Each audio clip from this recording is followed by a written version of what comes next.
Neste vídeo, daremos continuidade ao tópico de modelos de sistemas. Como quarta pergunta, podemos nos perguntar como as entidades são mapeadas na estrutura física. O mapeamento ele precisa levar em conta questões como os padrões de comunicação entre as entidades, confiabilidade das máquinas e a carga atual, assim como a qualidade de comunicação. Dentre as estratégias que nós vamos ver aqui, nós temos a primeira delas, mapeamento de serviços para múltiplos servidores, cache, agentes, código móvel, no caso applets, que seria um exemplo deles, e por fim, agentes móveis. No modelo de arquitetura arquitetural de múltiplos servidores, os serviços eles serão implementados como vários processos servidores em diferentes computadores hospedeiros. E os objetos no quais o serviço é baseado, eles podem ser particionados entre os servidores ou então duplicados.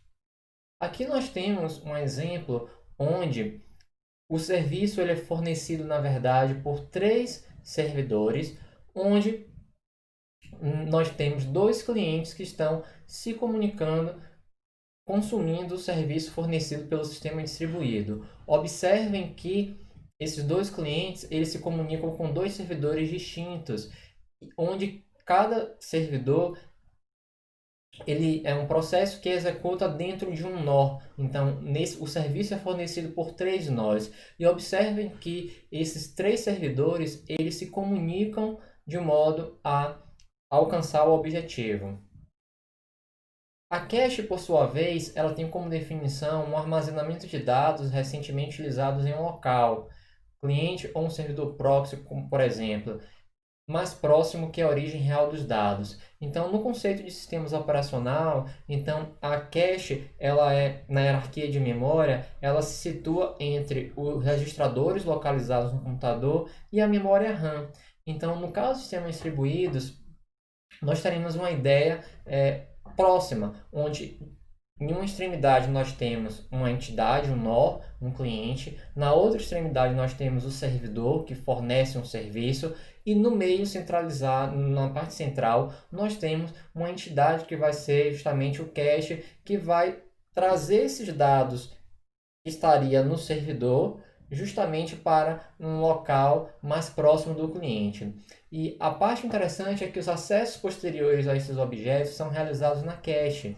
E se aquela cópia, aquele dado, não estiver disponível, vai-se então buscar no servidor. Um esquema similar é encontrado nos sistemas operacionais, onde primeiro verifica-se na cache e caso haja um cache miss, ou seja, o dado não seja encontrado na cache, nós buscamos aquele dado na RAM. Se não estiver na RAM, a página vai ser buscada no disco.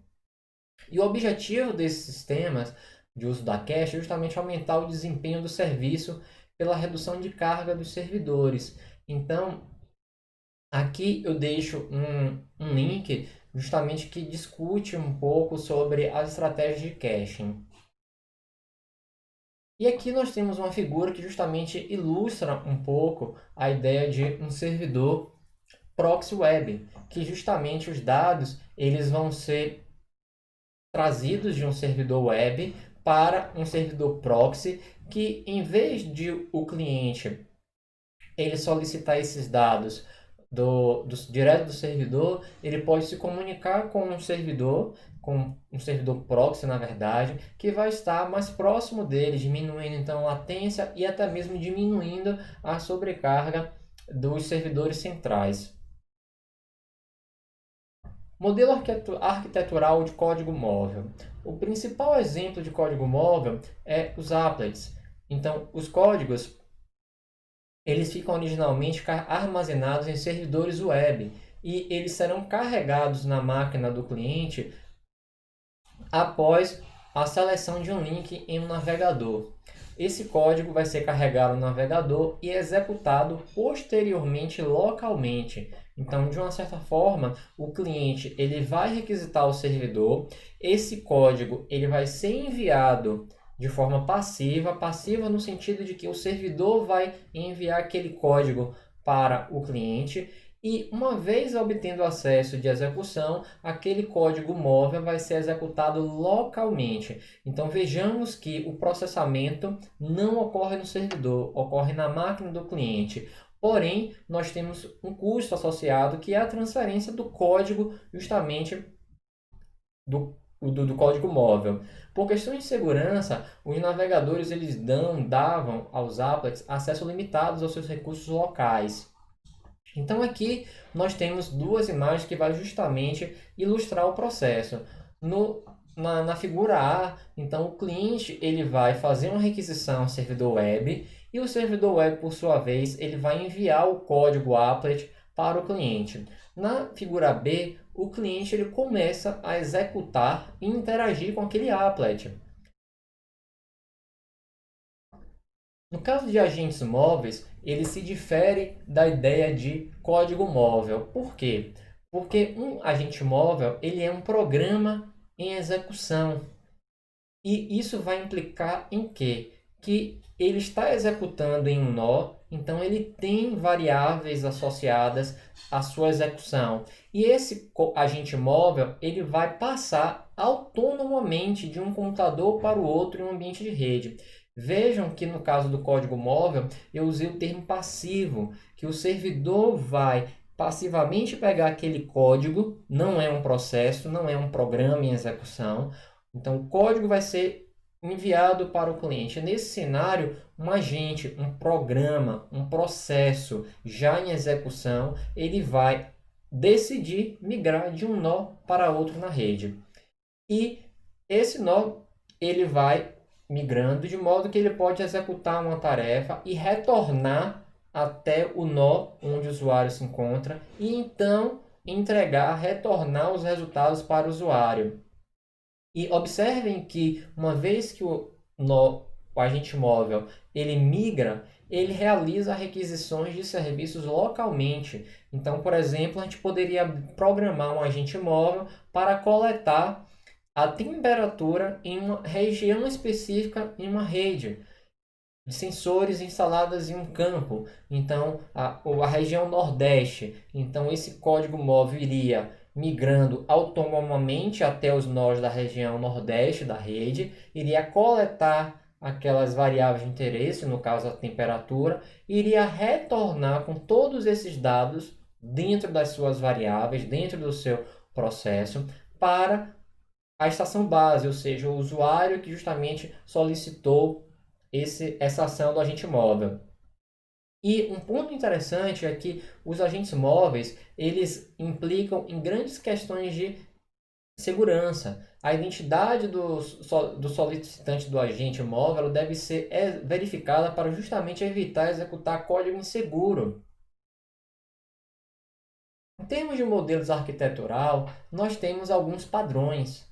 Então, esses padrões, eles vão prover estruturas recorrentes que vão que mostraram se funcionar bem em outros cenários, muito parecidos com o que nós vimos em padrões de projetos na engenharia de software. E, de uma forma geral, eles vão prover insights que levam a uma solução para um dado problema. E, em geral, na hora de projetar, solucionar um problema por meio de sistemas distribuídos, vários desses padrões eles vão ser combinados. Então, o primeiro deles é o padrão de layering.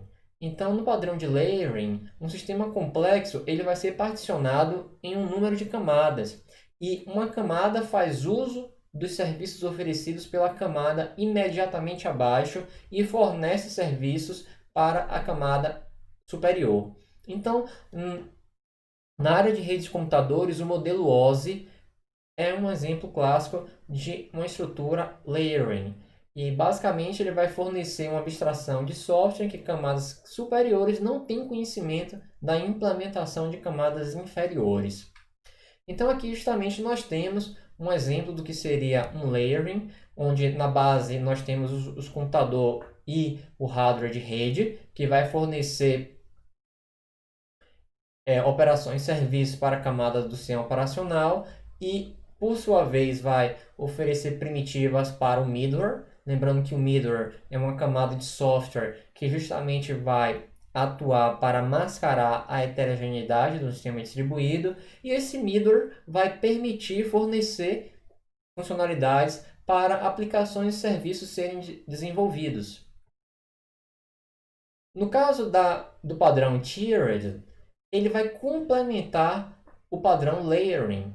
Então, o tiered nada mais é do que uma técnica que vai organizar a funcionalidade de uma camada e pôr essa funcionalidade em servidores apropriados.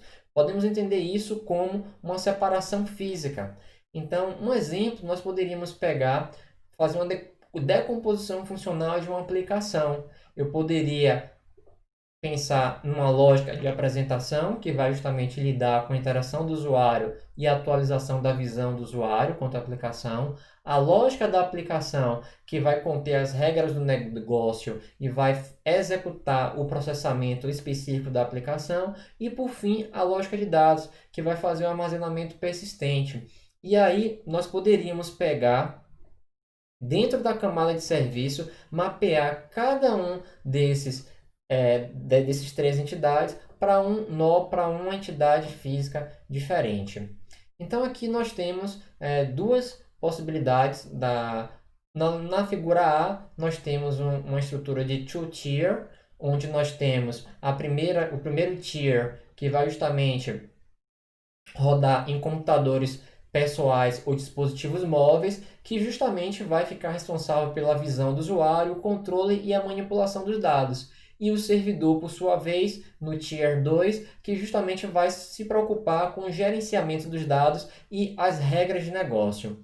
Na figura B, nós temos uma estrutura de 3 tiers. E aí nós temos, na camada do dispositivo móvel, nós apenas lidamos com a visão do usuário e os controles de interface. Nós temos justamente na camada, no Tier 2, um servidor de aplicação que justamente vai cuidar com a lógica da aplicação. E, por fim, na Tier 3, nós temos o servidor da base de dados, que justamente vai ser o gerente do banco de dados, que vai fazer todo o armazenamento. Essa camada 3-tier, ela é muito próxima da camada MVC, do Model View Control. Além disso, nós temos um padrão baseado em plataforma, que justamente eles vão ser as camadas de hardware e software de mais baixo nível, onde basicamente nós temos o SO e a camada em infraestrutura, os protocolos físicos de rede.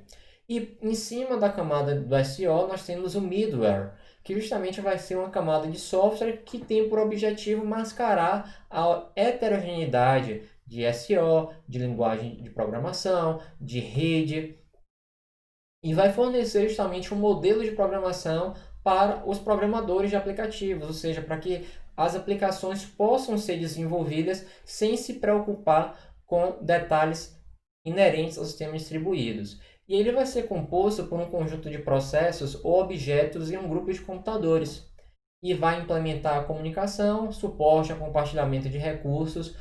Em outras palavras, vai fornecer uma abstração ao programador de aplicativos para a comunicação entre processos. Lembrando que uma das principais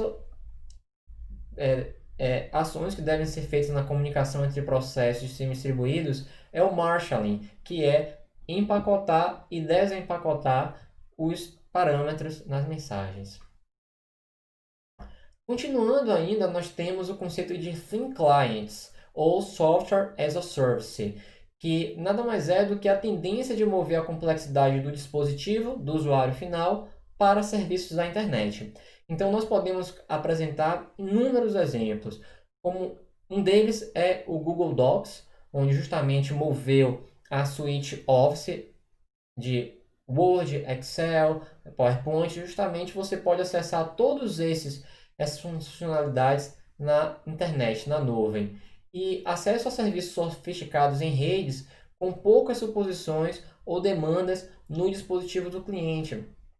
Então, um segundo exemplo, pensando em uma tarefa árdua como uma renderização de vídeo, eu poderia enviar o código-fonte e justamente uma fazenda, uma render farm, justamente renderizar esse vídeo, que é justamente uma atividade custosa, longa, e aí o computador do cliente, ele não precisa ter uma placa de vídeo robusta para executar esse serviço. Basicamente, ele vai obter o resultado da renderização. E aí isso vai nos permitir a ter dispositivos simples como smartphones, eles podem acessar uma grande quantidade de serviços. Um outro padrão é o conceito de proxy. A tradução em inglês, um proxy, ela é a pessoa que foi autorizada, um substituto, um agente. Então, um proxy, ele vai suportar a transparência de localização nas RPC, Remote Procedure Calls, e nos Remote Method Invocation, nas invocações de método remoto. Um proxy, ele nada mais é do que um componente de software que vai executar localmente, que vai simular como se as interfaces do objeto remoto. Então pense que o cliente ele faz uma invocação de um método, o objeto proxy justamente ele vai fornecer aquelas interfaces, mas na realidade ele vai ser responsável por receber aquela invocação e localmente e enviar pelos protocolos de rede a requisição para o objeto remoto, a entidade remota. Lembrando que o proxy, para esse fim, ele deve fornecer a mesma interface que o objeto remoto. E o programador ele realiza chamadas ao proxy e não tem noção da natureza distribuída, que é justamente o conceito de transparência. Muito obrigado.